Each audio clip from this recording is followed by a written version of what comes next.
Hello, আসসালামু আলাইকুম। প্রিয় শিক্ষার্থীবৃন্দ, সিএইচডব্লিউ, আশা করি আপনারা ভালো আছেন। আজকে আমরা যে পড়াটা পড়াবো সেটার নাম হলো ডাইজেস্টিভ গ্ল্যান্ডস বা পরিপাক গ্রন্থি।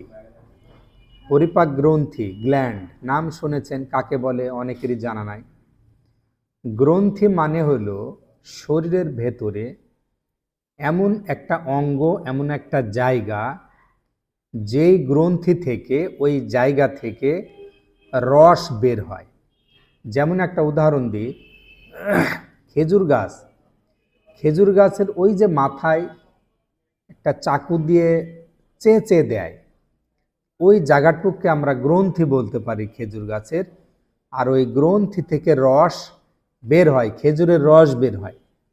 ঠিক তেমনি আমাদের শরীরে আমাদের যে খাবারগুলো আমরা খাই, মাছ, মাংস, দুধ, ডিম, ভাত, তরকারি, সবজি, তেল, চর্বি, ফলমূল, যত কিছুই খায়, সেগুলো তো আর সরাসরি টয়লেট হয়ে যায় না।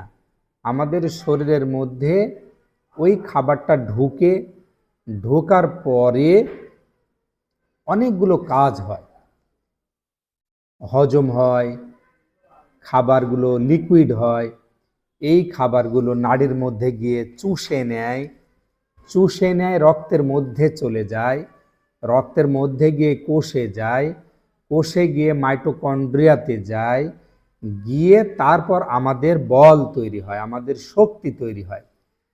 এখন বিষয় হলো যে আমি ভাত, রুটি, তরকারি খেলাম আর পেটের মধ্যে এমনি গলে যাবে, তাই কোনো দিন যায়? আমি যদি কিছু কাটা মরিচকে কেটে একটা বয়ামের মধ্যে রেখে দিই আর 3 দিন পরে বের করি, ওটা ওরকমই থাকবে, কোনো চেঞ্জ আসবে না, আনচেঞ্জড, একেবারে কোনো গুঁড়া না, ওই যেভাবে কেটেছিলাম ওইভাবে।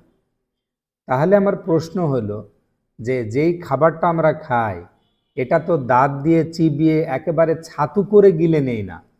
ভাত, তরকারি মোটামুটি চিবায়, বাদ বাকি গিলে নেই। এখন এই খাবারগুলো পাকস্থলিতে যায়, এদিক দিয়ে গিয়ে পাকস্থলিতে যায়। পাকস্থলিতে 6 ঘন্টা খাবার থাকে।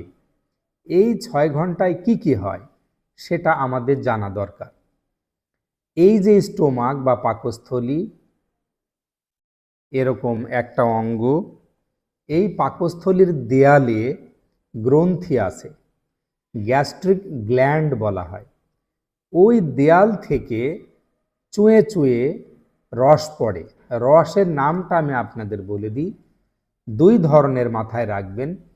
একটা হচ্ছে হাইড্রোক্লোরিক অ্যাসিড। এই অ্যাসিডটা চুঁয়ে চুঁয়ে স্টোমাকের চারপাশের দেয়াল থেকে চুঁয়ে চুঁয়ে নিচে পড়ে। কেন পড়ে?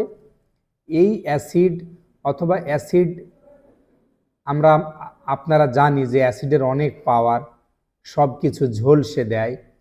এরকমই পাওয়ারফুল পাকস্থলীর ওই অ্যাসিড নিচে জমা হয়। জমা হওয়ার সময় দেখে যে অনেকগুলো খাবার পড়ে আছে।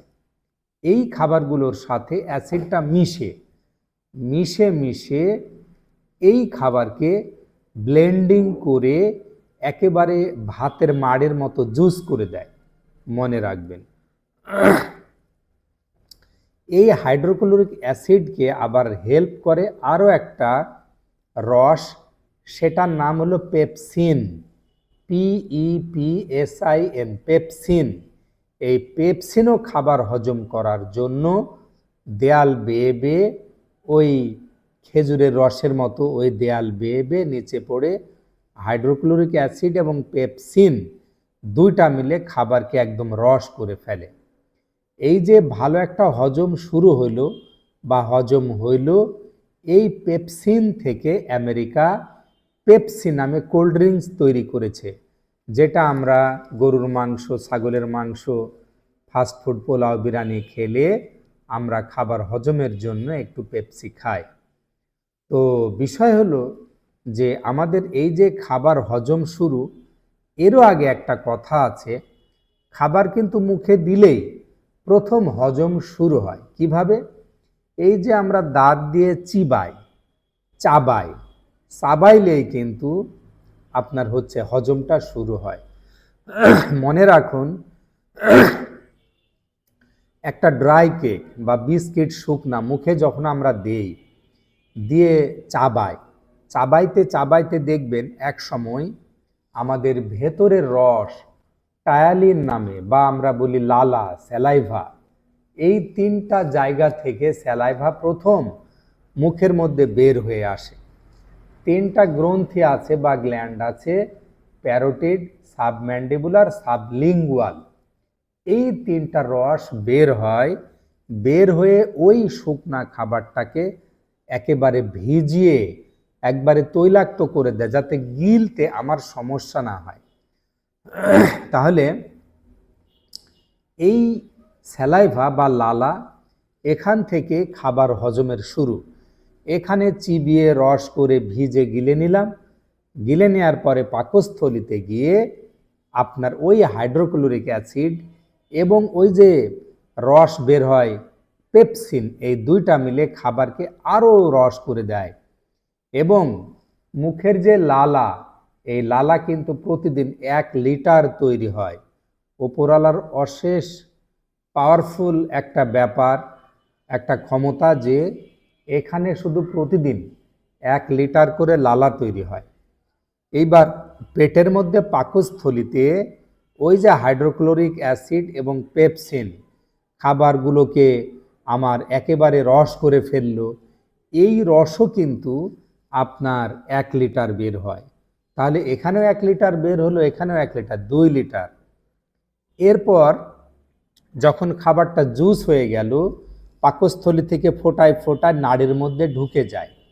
নাড়ি আছে 2 ধরনের, আমি বলেছিলাম, একটা স্মল ইন্টেস্টাইন, লার্জ ইন্টেস্টাইন, ক্ষুদ্রান্ত্র, বৃহদান্ত্র। ক্ষুদ্র অন্ত্র মানে চিকন নাড়ি, নাড়ি কিন্তু চিকন, 12 ফিট লম্বা। আর বৃহদান্ত্র মানে মোটা নাড়ি, 5 ফিট লম্বা। যখন পাকস্থলী থেকে নাড়ির মধ্যে খাবার চলে গেল, নাড়ির মধ্যে আবার রস আছে, ওরকম বের হয়, যেটাকে আমরা ইন্টেস্টাইনাল গ্ল্যান্ডস বলি। ইন্টেস্টাইনাল গ্ল্যান্ডস, নাড়ির মধ্যে থেকেও আবার রস বের হয়।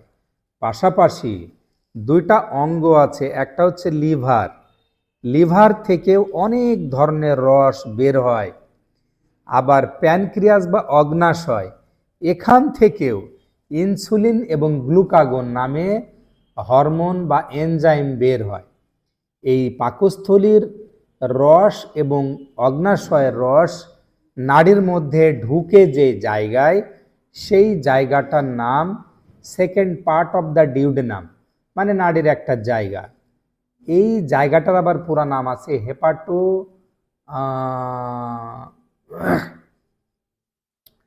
এটাকে অ্যাম্পুলা বলে, hepato biliary ampulla, ampulla ampulla আমি দেখি মনে করতেছি।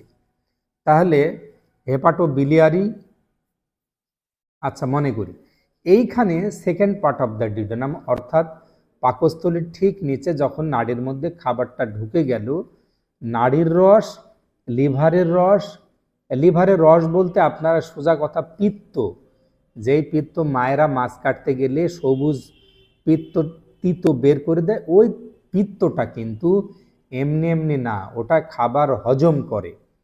তো লিভার থেকে ওটা বের হইলো, ওই যে গল ব্লাডার, পিত্তথলি, ওই জায়গাগুলা থেকে বের হয়।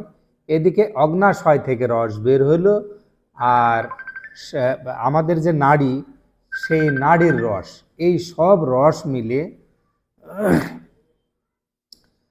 নাড়ির মধ্যে ওই রসগুলা যখন বের হয়, আর পাকস্থলী থেকে যখন জুস খাবার নাড়ির মধ্যে দিয়ে যায়, তখন ওই রসগুলো এবং নাড়ির ভেতরে অনেক আমাদের যে কাঁথা কম্বল আছে, পাপোশ আছে, কার্পেট আছে, যেমন আপনার পানি ঢাললে একটা কার্পেটে চুষে নেয়, ওরকম খাবারগুলো নাড়িতে যাওয়ার সময় ক্ষুদ্রান্ত্র বা 12 ফিট লম্বা যেই নাড়িটা আছে, সেই নাড়ি খাবারগুলো চুষে নেয়।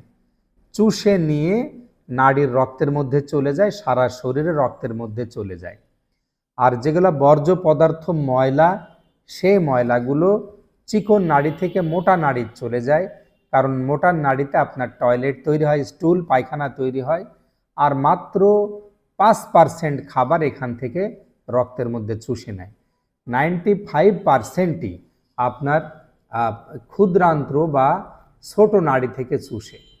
আবার নাড়ির মধ্যে যে রস বের হয় সেই রসও কিন্তু প্রায় 1 লিটার। সুতরাং দেখা গেল যে সব মিলে প্রায় 3 লিটার রস আমার সারাদিনে আমি যা খাই এগুলা হজম করার জন্য হেল্প করে। তো এই হলো মোটামুটি পড়া, খুব সহজ পড়া, ছোট পড়া। পেজ নাম্বার যদি আমরা দেখি 47-48 অল্প একটু, এটা আপনারা মোটামুটি দেখে নেবেন। আশা করি আপনারা ভালো থাকবেন। সবাইকে শুভকামনা। আসসালামু আলাইকুম।